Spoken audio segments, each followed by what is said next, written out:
దేవుడి నామానికి మహిమ కలుగునుగాక.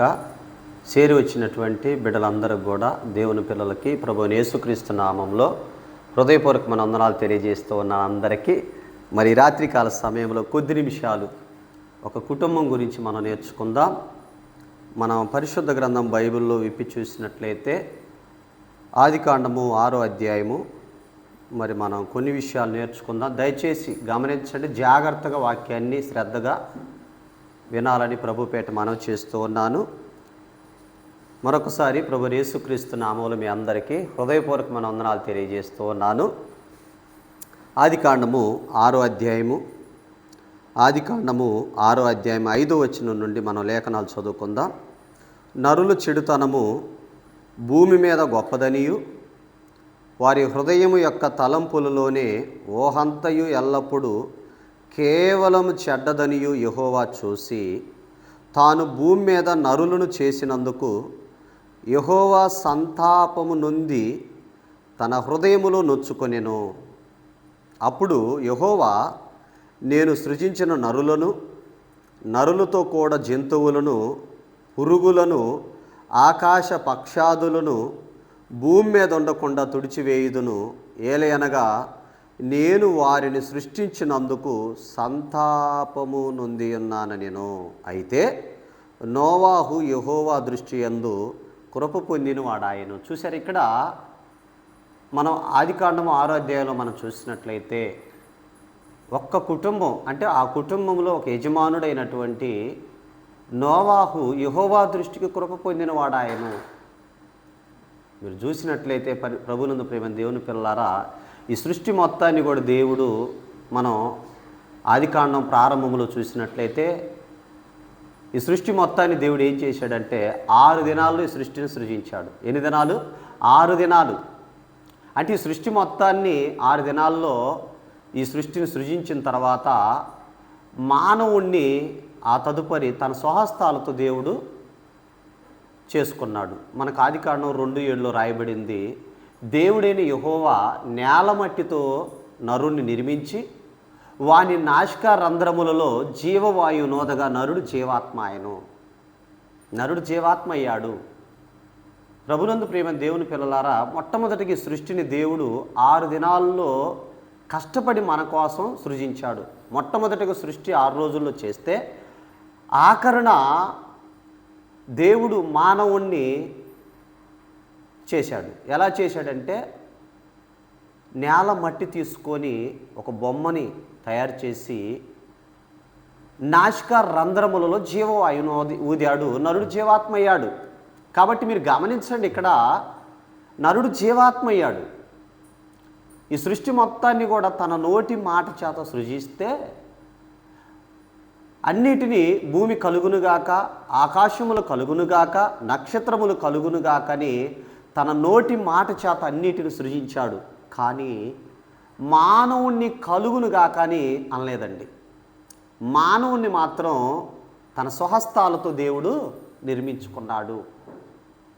ఈ సృష్టి మొత్తము ఏం చేయాలంట?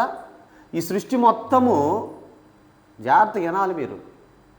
ఈ సృష్టి మొత్తం దేవుడు ఏం చేశాడో తెలుసా? ఈ సృష్టి మొత్తాన్ని 6 దినాల్లో చేసి మానవుని సృజించాడు. మానవుని సృజించినటువంటి మానవుడు దేవుడు, మీరు గమనించాలి, ఈ సృష్టి మొత్తం మానవుడికి సేవ చేయాలి, మానవుడు దేవునికి సేవ చేయాలి. ఇది క్రమం. అయితే ఇక్కడ ఈ సృష్టిలో మొట్టమొదటిగా మనం గమనించినట్లయితే ఎవరిని సృజించాడంటే దేవుడు ఆదామును సృజించాడు. ఆదామును సృజించిన తర్వాత ఆదాముకు సాటి అని సహాయం కొరకు అవ్వను సృజించాడు. వారిద్దరిని సృజించి ఆదాముని మట్టితో సృజించాడు, అవ్వని తన పక్క, అంటే దేవుడు ఆదాముకు గాఢ నిద్ర కలగజేసి ప్రక్కటి ఎముకను తీసి స్త్రీగా నిర్మించాడు. వారిద్దరిని ఏం చేశాడంటే దేవుడు, ఏమండి మీరు గమనించండి, స్త్రీగా నిర్మించి ఆ స్త్రీని ఆదాం దగ్గరికి తీసుకుని వచ్చాడు దేవుడు.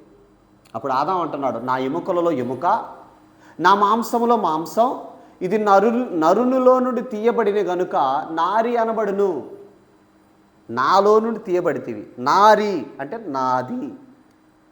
అన్నాడు. అయితే ఆదాంతో దేవుడు చెప్పిన మాట ఏంటంటే, పురుషుడు తన తల్లిని తన తండ్రిని విడిచి తన భార్యను హత్తుకొనును, వారిద్దరు ఏక శరీరమయ్యుందురు అన్నాడు. అయితే వారిద్దరిని సృజించిన తర్వాత వారికి దేవుడు ఏదేను తోట, ఒక తోటను నిర్మించి ఆ తోటలో రకరకాల ఫలాలు ఉన్నాయి. అయితే దేవుడు ఆ తోటలో మంచి చెడులో తెలివినిచ్చు వృక్ష ఫలాన్ని నిర్మించాడు. అయితే అన్ని ఫలాలు తినమని చెప్పి ఆ మధ్యలో ఉన్నటువంటి చెట్టు వృక్ష ఫలం తినొద్దని ఆదాముకి ఆదాముతో నిబంధన చేసుకున్నాడు దేవుడు. ఆ తదుపరి కొంతకాలానికి ఆదాము తన పనిలో ఉన్నాడేమో, ఆ తదుపరి ఆదాము లేని సమయం చూసుకొని హవ్వ దగ్గరికి సర్పం ఏం చేసిందంటే స్త్రీ దగ్గరికి వచ్చి అపవాది ఏం చేస్తున్నాడంటే ఇది నిజమా అన్నాడు. ఏది నిజం అనేది అవ్వకు తెలియకుండా మొత్తం చెప్పేసింది అవ్వ. దేవుడు ఈ తోట చెట్లలోనే అన్ని ఫలాలు మమ్మల్ని తినమన్నాడు, కానీ ఆ మధ్యలో ఉన్న చెట్టు వృక్ష ఫలం వద్దన్నాడు, తినొద్దన్నాడు అని చెప్పగానే మీరు తింటే దేవతల వలె ఉంటారు, మీ కన్నులు తెరవబడతాయని అపవాది ఏం చేసిందంటే బోధ చేశాడు అక్కడ అవ్వమ్మతో. ఎప్పుడైతే ఆ మాట చెప్పి ప్రేరేపించి వెళ్ళిపోయిన వెంటనే అవ్వమ్మ దృష్టికంట ఆ యొక్క చెట్టు ఫలం రమ్యంగా కనబడుతుందంట. అప్పుడు ఆమె ఏం చేసిందంటే ఆ చెట్టు పండు తెంపుకొని తను తిని తన భర్త కూడా ఇచ్చిందంట. తన భర్త కూడా తిన్నాడు. అంటే ఏం జరిగిందంటే ఆజ్ఞ అతిక్రమించారు. ఆజ్ఞ ఎప్పుడైతే అతిక్రమించారో ఈ భూమి మీదకి పాపం తెచ్చిపెట్టారు. 6 దినాల కష్టం ఒక్క మాటతో పోగొట్టారు. ఏమంటే మీరు చెప్పండి, మంచి కూడా చూడండి, మంచి సంపాదించుకోవటం అంటే మంచి సంపాదించాలంటే ఎన్నో సంవత్సరాలు పడుతుంది, కానీ చెడు మాత్రం ఒక్క క్షణంలో పోతుంది, ఒక్క క్షణంలో. అలాగనే దేవుడు 6 దినాలు కష్టపడి సృష్టిని చేసి దేవుడు వారిద్దరిని నిర్మిస్తే వారు దేవుడు మాట వినకుండా అపవాది మాట విన్నారు. అయితే దేవుడు ప్రతి చల్లపూట అవ్వాదములతో సహవాసం చేస్తుంటే ఎప్పుడైతే తప్పు చేశారో ఆ తప్పును బట్టి, ఆ పాపాన్ని బట్టి భయపడి చెట్టు చాటును దాక్కున్నారు. ఆ చెట్టు చాటును తాక్కున్నటువంటి వారిని దేవుడు వచ్చాడు, ఆదామా నువ్వు ఎక్కడన్నాడు. అయ్యా భయపడి చెట్టు చాటును దాక్కున్నానయ్యా అన్నాడు. ఎందుకు భయము? తినకూడని పండు తిన్నారు, వద్దన్న పని చేశారు, ఆజ్ఞ అతిక్రమించారు, దేవుడితో సహవాసం కోల్పోయారు. అంటే దేవుడికి నచ్చింది ఏంటి? పాపం. ఏదైతే వద్దనుకున్నాడు దేవుడు, ఏదైతే వద్దన్నాడో అదే తిన్నారు, దేవునికి దూరంగా అయిపోయారు. ఆత్మీయంగా వాళ్ళు చనిపోయారు, కానీ భౌతికంగా మాత్రం ఆదాము 930 సంవత్సరాలు బ్రతికాడు ఈ భూమి మీద. అయితే దేవుడు ఆ ఏదేను తోటలో కొట్ట వారిద్దరిని నెట్టివేశాడు, ఎల్లగొట్టిన తర్వాత ఆ ఏదేను తోట చుట్టూత కెరూబులను వాటన్నిటిని కూడా తిరుగుతున్న ఖడ్గజ్వాలను కాపలా ఉంచి ఆ యొక్క ఏదేను తోటలోకి రాకుండా మళ్ళీ వచ్చి జీవవృక్ష ఫలం తింటారేమో అని చెప్పేసి వారిని ఎల్లగొట్టిన తర్వాత వారిని దేవుడు జ్ఞాపకం చేసుకొని ఆ అవ్వాకి ఆదాంకి 2 పిల్లలను దేవుడు ఇచ్చాడు. మొట్టమొదటి కుమారుడు కయ్యూను అయితే రెండో కుమారుడు హేబేలు. మొట్టమొదటి కుమారుడు కయ్యూను, రెండో కుమారుడు హేబేలు. కయ్యూను భూమిని సేద్యపరచువాడు, హేబేలు గొర్రెల కాపరి. కయ్యూను భూమిని సేద్యపరచువాడు, హేబేలు గొర్రెల కాపరి. ఒకానొక దినాన్ని వీరిద్దరు ఏం చేశారంటే దేవుడికి అర్పణ తీసుకొని వచ్చారు. దేవుడు కయ్యూను అర్పణ స్వీకరించలేదండి. హేబేలు అర్పణ తీసుకున్నాడు. కయ్యూనికి పిచ్చి కోపం వచ్చేసింది. నా తమ్ముడు అర్పణ దేవుడు తీసుకున్నాడు, నా అర్పణ తీసుకోలేదని కయ్యూను అన్న ఏం చేశాడంటే విచక్షణారహితంగా తమ్ముడిని చంపేశాడు. లోకంలో ఒక సామెత ఉంది కదండి, అన్నదమ్ముళ్ళు సావు కోరతారు, బావమరుదులు భర్త కోరతారని. బావమరుదు అంటేనే బైబిల్లో ఉంది ఒక మాట, బావమరుదులు అంటే యోనాతాను దావీదు, అన్నదమ్ముళ్ళు అంటే కయ్యూను హేబేలు. మొట్టమొదటిగా భూమి మీద హత్య, అన్న తమ్ముడిని చంపటం. అయితే ఇక్కడ మీరు గమనించండి, ఆ తదుపరి హేబేలు చనిపోయాడు. హేబేలు చనిపోయిన తర్వాత దేవుడు వచ్చి కయ్యూనా నీ తమ్ముడు ఎక్కడంటే నా తమ్ముడికి నేను ఏమైనా కావలవాడనా అని అన్న తర్వాత నిజం ఒప్పుకుంటాడేమో అని. మొదటి మానవుడైనటువంటి ఆదాముని తప్పు ఒప్పుకోలా. నువ్వు నాకు ఇచ్చిన ఈ స్త్రీ అన్నాడు. నువ్వు నాకు ఇచ్చిన స్త్రీ అని తన తప్పును ఒప్పుకోకుండా ఆదాము రొమ్మున, అంటే ఆదాము నిబంధన మీరిన తర్వాత పాపని కప్పుకున్నాడు. మొట్టమొదటిగా కయ్యూను కూడా, మొదటి కుమారుడే కదండి ఆదాముకు అవ్వకు పుట్టిన కుమారుడు, ఈ కయ్యూను కూడా తప్పుని ఒప్పుకోకుండా నా తమ్ముడికి నేను ఏమైనా కావలవాడనా, దేవుడికి తెలియదండి కయ్యూను తమ్ముడిని చంపేసిన సంగతి. అందుకని 4వ అధ్యాయంలో ఒక మాట అంటాడు, జాగ్రత్తగానండి, ముగిస్తాను నేను. 4వ అధ్యాయంలో 8వ వచనంలో, కయ్యూను తన తమ్ముడైన హేబేలుతో మాట్లాడెను. వారు పొలంలో ఉన్నప్పుడు కయ్యూను తన తమ్ముడైన హేబేలు మీద పడి అతన్ని చంపెను. యెహోవా నీ తమ్ముడైన హేబేలు ఎక్కడున్నాడని కయ్యూను అడగగా అతడు, నేను ఎరగను, నా తమ్మునికి నేను కావలివాడనా అనిను. అప్పుడు ఆయన, నీవు చేసిన పని ఏమిటి? నీ తమ్ముని రక్తము యొక్క స్వరము నేలలో నుండి నాకు మొరపెట్టుచున్నది అన్నాడు. చూడండి, అంటే రక్తం నేలలో నుండి మొరపెట్టుచున్నది, హేబేలు రక్తం. ప్రభునందు ప్రియమైన దేవుని పిల్లలారా, ఆ విధంగా కయ్యూని దేవుడు తప్పు ఒప్పుకోకుండా ఉన్నప్పుడు దేశదిమ్మనిగా శపించాడు. కయ్యూను ఒక నోదు దేశానికి వెళ్ళి తన భార్యను కూడినప్పుడు కయ్యూనికి సంతతి ఇచ్చిన తర్వాత ఆ తదుపరి మీరు గమనించండి, హేబేలుకు ప్రతిగా దేవుడు షేతునిస్తాడు. షేతునిచ్చిన తర్వాత షేతు కుటుంబంలో ఉంటా మీరు చూడండి, హేబేలుకు ప్రతిగా ఎవరినిచ్చాడు? షేతు. ఎక్కడుంది ఆ మాట? 4వ అధ్యాయం 25 వచనం. ఆదాము మరలా తన భార్యను కూడినప్పుడు ఆమె కుమారుణ్ణి కని కయ్యూను చంపిన హేబేలునికి ప్రతిగా దేవుడు నాకు మరి ఒక సంతానము నియమించిన అనుకొని అతనికి షేతు అని పేరు పెట్టాను. చూసారా, షేతు అని పేరు పెట్టాడు. ఈ షేతులో గుంట వచ్చిన వారే ఏమండి, మీరు గమనించండి, ఈ షేతు సంతతిలో గుంట వచ్చిన వారే నోవాహు కుటుంబం. షేతు అంటే 5వ అధ్యాయంలో వంశావళి ఇచ్చి అప్పటికి మీరు గమనించండి, 5వ అధ్యాయానికి వచ్చేసరికి ప్రజల మొత్తం కూడా చెడిపోయి ఉన్నారు. కానీ ఈ 5వ అధ్యాయంలో ఒక ఆయన భక్తిగా బతికాడు. ఆయనే హానోక్ గారు. హానోకు 65 ఏండ్లు బ్రతికి మెతుషేలను కనెను. హానోకు మెతుషేలను కనిన తర్వాత 300 ఏండ్లు దేవునితో నడుచుచు కుమారులను కుమార్తెలను కనెను. హానోకు దినములన్నీ 365 ఏండ్లు. హానోకు దేవునితో నడిచిన తర్వాత దేవుడు అతన్ని తీసుకొని పోయాను కనుక అతడు లేకపోయాను. అలా వచ్చిన తర్వాత లెమేకు వస్తాడు లాస్ట్లో. ఆ లెమేకు కుమారుడే నోవాహు. ఆ నోవాహు కాలానికి వచ్చేసరికి ప్రజల మొత్తం దొంగతనం, వ్యభిచారం, నరహత్య, ఈర్ష్య, అసూయ, ద్వేషాలతో నిండిపోయింది. ఆ నిండిపోయినటువంటి సమయంలో దేవుడు ఏం చేశాడంటే నోవాహుతో అంటున్నాడు, నోవాహును చూసి, ఈ నరుల చెడుతనం భూమి మీద గొప్పది, వారి యొక్క తలంపులన్నీ కూడా, వారి యొక్క హృదయం అంతా కూడా ఎల్లప్పుడూ కేవలం చెడ్డది, వారందరూ కూడా చెడిపోయినారు. అయితే నోవాహు, నేను నీకు ఒక మాట ఇస్తున్నాను, ఏంటంటే నీవును నీ ఇంటి వారు ఓడను తయారు చేసుకొని ఓడలోనికి ప్రవేశించమన్నాడు. ఎందుకు ఈ మాటలని మీకు చెప్పానంటే, సృష్టి ప్రారంభం మీకు చెప్పకపోతే ఆదికాండం 6వ అధ్యాయం గురించి నేను చెప్తే నోవాహు ఎవరు మీకు అర్థం కాదని ఈ 5 విషయాలు, అంటే 5వ అధ్యాయం వరకు ఏం జరిగిందో కొన్ని విషయాలు మీకు అవుట్లైన్స్ చెప్పాను. ప్రభునందు ప్రియమైన దేవుని పిల్లలారా, మీరు గమనించండి, నోవాహు దేవుని దృష్టికి కృప పొందాడు. నోవాహు చుట్టూ సమాజం మొత్తం చెడిపోయింది. ఎటు చూసినా అక్రమం, అన్యాయం, అబద్ధం, మోసంతో నిండిపోతే నోవాహు కాలములో నోవాహు మాత్రం దేవుని దృష్టి కంట కృప పొందాడట. కృప అంటే అర్థం ఏంటో తెలుసా? అర్హత లేని వారికి అర్హతనిచ్చేదే కృప. అందుకని ఇక్కడ ఏం రాయబడిందంటే 6వ అధ్యాయము 8వ వచనంలో, అయితే నోవాహు యెహోవా దృష్టి యందు కృప పొందిన వాడాయను. నోవాహు వంశావళి ఇదే. నోవాహు నీతిపరుడును తన తరములో నిందారహితుడనే యుండెను. నోవాహు దేవునితో కూడా నడిచినవాడు. ఎవరంట? నోవాహు దేవునితో నడిచాడు. నోవాహు ఎవరంటే నీతిపరుడు, తన తరములో నిందారహితుడు. ఏలెత్తి చూపించడానికి తన మీద ఏం నిందలేదు, అలాంటి నిందలేని వాడిగా, నీతిపరుడుగా తన తరంలో, అంటే నోవాహు కాలంలో చుట్టూ సమాజం మొత్తం చెడిపోయింది, కానీ నోవాహు మాత్రం చెడిపోలా. నోవాహు మాత్రం నీతిపరుడుగా, నిందారహితుడిగా ఉన్నాడు. నోవాహే కాదు కానీ నోవాహు భార్య, 3 కుమారులు, 3 కోడళ్ళు. నోవాహు భార్య, 3 కుమారులు పేర్లు రాయించాడు. కోడళ్ళ పేర్లు చెప్పలేదు కానీ, భార్య పేరు కూడా చెప్పలేదు కానీ, నోవాహు భార్య, 3 కుమారులు షేము, హాము, యాపేతు, వీళ్ళ 3 పేర్లు దేవుడు రాయించాడు.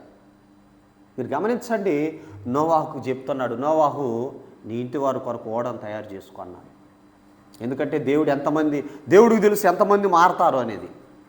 ఓడను తయారు చేసుకోమని ఓడ కొలతలను ఇస్తున్నాడు. 300 మూరల పొడవు, 50 ఎడల్పు, 30 ఎత్తు, 3 అంతస్తుల ఓడ తయారు చేసుకొని మరి జతలుగా పక్షులు, జంతువులు, సమస్త జీవరాశులు వచ్చాయి. అంటే జతలుగా, ఒక్కొక్కటి ఆడ మగ అన్నీ కూడా జతలుగా వచ్చాయండి ఓడలోనికి.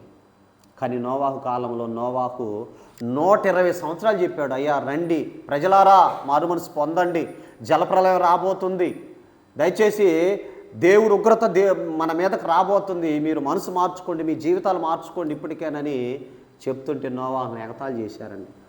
ప్రభునందు ప్రియమైన దేవుని పిల్లలు మీరు గమనించండి, ఈ రోజున ప్రజలకు చెప్తుంటే ఎగతాళి చేస్తున్నారే తప్ప రేపు నిత్య నరకం ఉంది, పైన పరలోకం నరకం 2 ఉన్నాయంటే ఏమంటున్నారు తెలుసండి ప్రజలు? నువ్వు చూసి వచ్చావు పరలోకం అంటున్నారు, నువ్వు చూసి వచ్చావు నరకం. ఇప్పుడు అర్థం కాదండి, కన్ను మూస్తే అర్థం అవుతుంది. ఎలా అర్థం అవుతుందో తెలుసా? నోవాహు భార్య, నోవాహు 3 కుమారులు, కోడలు 8 మంది ఓడకు కొలతలు ఇచ్చి శిథిసారకపు రానుతో కట్టుకోమన్న తర్వాత ఓడను తయారు చేసుకున్నారు. ఓడను తయారు చేయడానికి వచ్చారు కానీ అందరూ వచ్చారు, ఓడను తయారు చేయడానికి వచ్చారు కానీ ఓడను కట్టడానికి వచ్చారు కానీ ఓడలోనికి రమ్మంటే రాల. మీకు అర్థమయ్యే భాషలో చెబుతాను. ఈ చర్చి కట్టి ఒక ఆయన ఉన్నాడు, ఆయన పేరు ఆదాం. ఆయన ఈ యొక్క చర్చిని కట్టడానికి వచ్చాడు కానీ చర్చిలోకి మారు మనసు పొంది చర్చిలోకి రమ్మంటే అంటున్నాడు, అన్నా నేను సిగరెట్లు తాగుతున్నాను, మందేస్తున్నాను అంటున్నాడు. అంటే నేను లోకంలో నేను పాపంలో ఉన్నాను, వీటిని విడిచిపెట్టలేకపోతున్నాను. అంటే మనిషి పాపంలో ఉండి ఆ పాపాన్ని విడిచిపెట్టలేక దేవుడి దగ్గరకు రాలేకపోతున్నాడు. ప్రభునందు ప్రియమైన దేవుని పిల్లలారా, నోవాహు కాలంలో నోవాహు కుటుంబం మాత్రమే ఆ ఓడలోనికి ప్రవేశించారు. తర్వాత దేవుడు ఆ యొక్క ఓడ తలుపు మూసేసిన తర్వాత ప్రజలు ఓడలోనికి రావాలని ప్రయత్నిస్తుంటే జలప్రలయంలో నాయన మీరు గమనించండి, 40 రాత్రులు 40 పగళ్ళు ప్రచండమైన వర్షాన్ని కురిపించాడు, మొత్తాన్ని చంపేశాడు దేవుడు. ఓడలోనికి పశువులు వచ్చాయండి, మోగ జంతువులు, ప్రాణులు వచ్చాయి, ఆడ మగ జతలుగా ఓడలోనికి వచ్చాయి. మానవుణ్ణి మాత్రం రమ్మంటే రాలేదండి. ప్రభునందు ప్రియమైన దేవుని పిల్లలారా, అందుకనే మనుషులు పాపం కొరకు ఆ రోజు నోవాహు జలప్రలయం నుండి మరి ఆ యొక్క ఓడలో, అది భౌతికంగా జలప్రలయం వస్తే చచ్చిపోయారు అందరూ. కానీ ఈ రోజున ఆ నిత్య జీవంలోనికి వెళ్ళాలంటే ఈ క్రీస్తు సంఘంలోనికి అందరిని రమ్మని ప్రభు పిలుస్తున్నాడు. ప్రయాసపడి భారం మోసుకొనుచున్న సమస్త జనులారా మీరు నా యొద్దకు రండి, నేను మీకు విశ్రాంతిని ఇస్తానని ప్రభు అందరికీ పిలుపునిస్తున్నాడు. ఏమండి, పిలిస్తే ఆనాడు మొట్టమొదటిగా ప్రభు 2026 సంవత్సరాల క్రితం ఈ లోకానికి వచ్చి 12 మంది శిష్యులు పిలిస్తే వచ్చారు. ఏమండి, అర్థమవుతుందా? 12 మంది వచ్చారు. ఆ తర్వాత మీరు గమనించండి, 70 మంది, ఆ తర్వాత 500 మంది, ఇలా ఎంతోమంది ప్రభు శిష్యులను పిలిచాడు, వచ్చారు. మీరు గమనించాల్సింది ఏంటంటే, మనం నేర్చుకోవాల్సింది ఏంటంటే, ప్రభు చెప్పిన మాట ఆనాటి కాలంలో క్రీస్తు శకం ఏమండి 2026 సంవత్సరాల క్రితం, అంటే 33.5 సంవత్సరాలు ఈ భూమి మీద ప్రభు బ్రతికి ఆయన పిలుపునిచ్చింది ఏమన్నాడంటే పరలోక రాజ్యం సమీపించి ఉన్నది, మారు మనసు పొందండి అని చెప్పాడు. ఇక్కడ నోవాహు 120 సంవత్సరాలు చెప్పాడు. ప్రభు ఈ భూమి మీద 33.5 సంవత్సరాలు బ్రతికి మనందరి కోసం ఆయన 33.5 సంవత్సరాలు ఈ భూమి మీద ఆయన జీవించాడు. అందరిని రమ్మని పిలుస్తున్నాడు. ఎక్కడికి? నా దగ్గరికి రండి, నేను మీకు విశ్రాంతిని ఇస్తానని ప్రభు పిలిస్తే కొంతమంది వచ్చారు, కొంతమంది రాలా. అందులో 12 మంది వచ్చారు, అందులో ఒకడు పోయాడు. 500 మంది, 70 మంది, చివరికి మిగిలింది ఎంతమంది అంటే యేసు ప్రభుతో 11 మంది. ఎంతమంది? 11 మంది. ఈరోజు పరలోకం కూడా వెళ్ళాలంటే మీరు గుర్తుపెట్టుకోండి, పరలోకం ఎవరు వెళ్తారంటే బైబిల్ చెప్తుంది, నోవాహు కుటుంబం చుట్టూ జలప్రలయం వచ్చిన తర్వాత అందరూ పోయారు, నోవాహు 8 మంది వెళ్ళారు.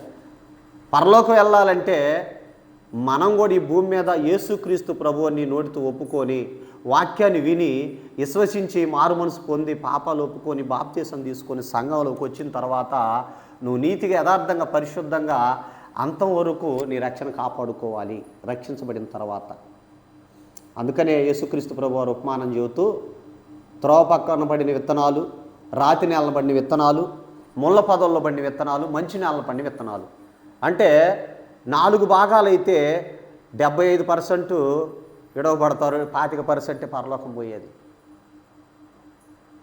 ఎవరో బ్రతికినోళ్ళే ఎవరైతే క్రీస్తు రెండో రాకడ కొరకు ఎదురు చూస్తూ ఈ భూమి మీద క్రీస్తు యేసువలే బ్రతకాలి. యేసుప్రభు వారు ఎన్ని సంవత్సరాలు బ్రతికాడండి ఈ భూమి మీద? 33.5 సంవత్సరాలు.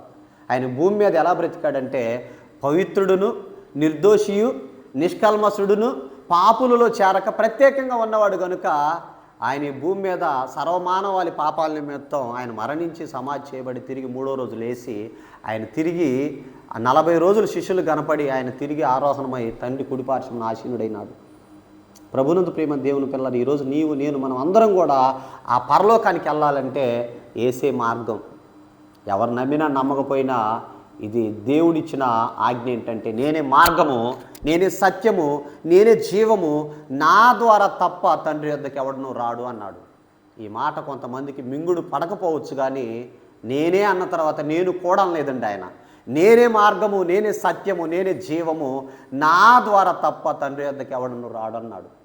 కాబట్టి మరి ఆ మార్గంలోకి ఇంకా ఎవరైనా రాకుండా ఉంటే ఆ మార్గంలోకి వచ్చి యేసుప్రభు నోటితో ఒప్పుకొని నీ హృదయం ముందు విశ్వసించి మారుమనసు పొంది పాపాలు ఒప్పుకొని బాప్తీసం తీసుకున్నట్లయితే నువ్వు సంఘంలో సభ్యుడిగా చేర్చబడతావు. ఈ భూమి మీద దేవుడిచ్చిన ఆయుష్కాలం ఏమండి 60-70, అధిక బలం ఉంటే 80 అన్నాడు. ఇంకా యాకోబు పత్రిక వచ్చేసరికి రేపేమి సంభవించను మీకు తెలియదు, మీ జీవం ఏ పాటిది, మీరు కొంతసేపు కనపడి అంతలోనే ఏమండి మాయమైపో ఆవిరి వంటి వారే అన్నాడు. కాబట్టి ప్రభునందు ప్రియమైన దేవుని పిల్లలు గమనించండి, రేపేమి సంభవించనో మనకు తెలియదు. అందుకనే పౌలు అంటాడు, నేడే అనుకూల సమయం, ఇదే మిక్కిలి అనుకూలమైన సమయం, నేడే రక్షణ దినం, ఇదే మిక్కిలి అనుకూలమైన సమయం. రేపు అనేది మంది కాదు, ఈరోజే మంది. కాబట్టి గమనించండి, మరి మారు మనసు పొందిన వారు ఇంకా సత్యమును గురించిన అనుభవ జ్ఞానంలోనికి ఎదగాలని, మరి మారు మనసు పొందకపోతే మారు మనసు పొంది సంఘంలో సభ్యులుగా చేర్చబడాలని కోరుకుంటూ ఈ యొక్క రాత్రికాల సమయంలో ఈ వాక్యాన్ని మీరు శ్రద్ధతో ఆసక్తితో విన్న మీ అందరికీ హృదయపూర్వక వందనాలు తెలియజేస్తూ ఈ మాటలు ముగిస్తూ ఉన్నాను. చిన్న మాట ప్రార్థన చేసుకుందాం. పరిశుద్ధుడా, ప్రేమ కలిగిన మా తండ్రి, మహోన్నతుడా, ఈ రాత్రికాల సమయంలో అయ్యా ఇదిగో సృష్టి ఎలా వచ్చిందో, మానవుడు ఎలా వచ్చాడో, పాపం ఎలా వచ్చిందో, ఆ పాపానికి ఫలితం మానవుడు ఎలా అనుభవించాడో, ఆ పాపాన్ని తీసివేయటానికి 2026 సంవత్సరాల క్రితం నీ కుమారుడు ఎలా వచ్చాడో, ఎలా మరణించాడో, ఎలా సమాధి చేయబడ్డాడో మీరు మాకు నేర్పించినందుకే వందనాలు. ఇదిగో నోవాహు కుటుంబం ఎలాగైతే జలప్రలయం నుండి తప్పించబడి ఆ ఓడలోనికి ప్రవేశించినట్లుగా మేమందరం కూడా నాయన ఆ పరలోకానికి ప్రవేశించే విధంగా ఈ భూమి మీద నీ కొరకు మేము నీతిగా యథార్థంగా పరిశుద్ధంగా బ్రతికి ఆ నిత్యత్వానికి వారసులయ్యే విధంగా చేసినందుకే వందనాలు చెల్లిస్తూ ఈ రాత్రికాల సమయంలో ఎన్న ఈ మాటలు నీ పిల్లల హృదయాల్లో 30 60 100 ఫలింపచేసి నీ కొరకు నాయన ఈ భూమి మీద రెండో రాకడ కొరకు ఎదురు చూసి నీ పిల్లలుగా నీకు ఇష్టలుగా బ్రతికి కృపను దయచేయమని, స్థానిక సంఘాన్ని, సంఘ బిడ్డల కుటుంబాలను, రాజులను, అధికారులను, మనుషులందరినీ జ్ఞాపకం చేసుకోమని, స్థానిక సంఘాన్ని సంఖ్యలో నాణ్యతలు అభివృద్ధి చేయమని, సమస్త ఘనత మహిమ ప్రభావాలు మీరే పొందుకోమని యేసుక్రీస్తు నామములో ఈ ప్రార్థన మనవులు సమర్పించి అడిగి వేడుకుంటున్నాము తండ్రి. ఆమేన్. మన తండ్రి అయిన దేవుని ప్రేమ, కుమారుడైన యేసు ప్రభు వారి కృప, పరిశుద్ధాత్మ అన్యోన్య సహవాసం సదాకాలం మనందరికి తోడై ఉండునుగాక. ఆమేన్. అందరికి వందనాలు. దేవుని నామానికి మహిమ కలుగునుగాక. ఆమేన్.